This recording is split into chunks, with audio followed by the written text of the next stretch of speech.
Hello and happy June.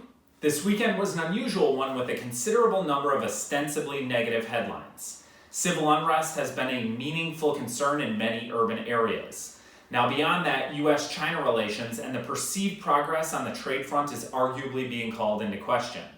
On a more positive note, the SpaceX launch over the weekend was a successful one, and 2 NASA astronauts are now in space. Bigger picture, the month of May was a strong one for the market overall. The S&P 500 index advanced by about 4.5%, led by the IT sector that was up just over 7%.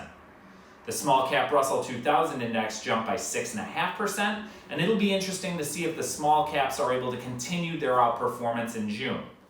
The VIX Index fell by 20% in the month of May, moving from just over 34 down to about 27.5. Now today the VIX Index is higher by about 2 handles and measuring around 29.5. The VIX futures curve remains very flat across the front 4 months, with June through September futures trading within 1 futures point of one another. The October futures premium remains in place.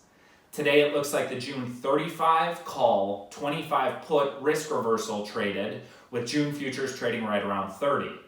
Now based on pricing, it looks like paper bought the calls, sold the puts, and paid 76 cents for the package. It also looks like the June 30, which again is the at-the-money straddle, traded for 610 a few hundred times. That arguably speaks to the considerable amount of uncertainty still being priced into the market over the next few weeks. June VIX futures and options will expire on the 17th of this month.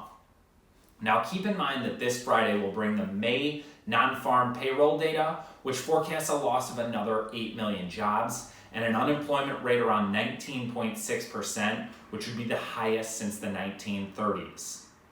Plenty to keep our eye on as always this week. That's Vol 411, and thank you so much for tuning in.